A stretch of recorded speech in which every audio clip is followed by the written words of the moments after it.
And first, a reward of up to £20,000 is being offered to catch the killers of a Nottingham taxi driver. This Saturday, it'll be 20 years since Ethsham Ghafoor was shot dead. Today, his family has made a direct appeal for information as the police started a new hunt for clues. Our social affairs correspondent, Jeremy Ball, is in Nottingham city centre. Jeremy, good evening. What's been happening today? Well, Dominic, several police teams have been out across Nottingham and Gedling today. They've been putting up these reward posters and giving out these cards as well in places like this taxi rank outside Nottingham station where people might have known Ethsham Ghafoor. But this is much more than an appeal. They're essentially restarting the whole investigation after 20 years. Do you remember Ethsham? Can I give you that one? On the streets where Ethsham Ghafoor lived and worked, a fresh search for clues in one of Nottinghamshire's longest-running murder inquiries. Basically, we're just asking for anything, if you hear anything. As these officers spoke to fellow taxi drivers, detectives began re-interviewing more than 50 key witnesses.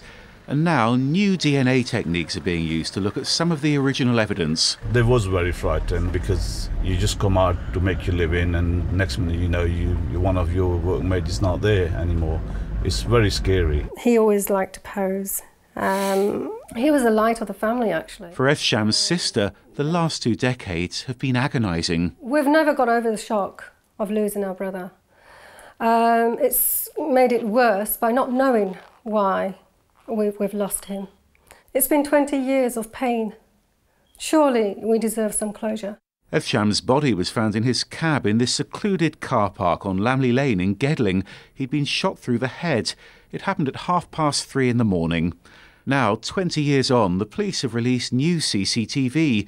This is Ethsham visiting a petrol station in Mapley barely 2 hours before he was killed. They hope it'll jog someone's memory or prick someone's conscience. I'm very open-minded as to why he was killed. What I do know is that he was targeted. He was having some disputes at the time of his death. He was probably being followed by somebody. But do I have somebody specific in mind today? The answer is no. This afternoon, more reward posters went up in some of Nottingham's local mosques. The police hope that reward might finally tempt someone to come forward with the answers that Ethsham's family's so desperate for. So, Jeremy, do the police have any theories about why Ethsham Ghafoor was killed? Yeah, they've investigated several possible motives. They say he'd fallen out with people over money and over property. The police think he had some links with local criminals.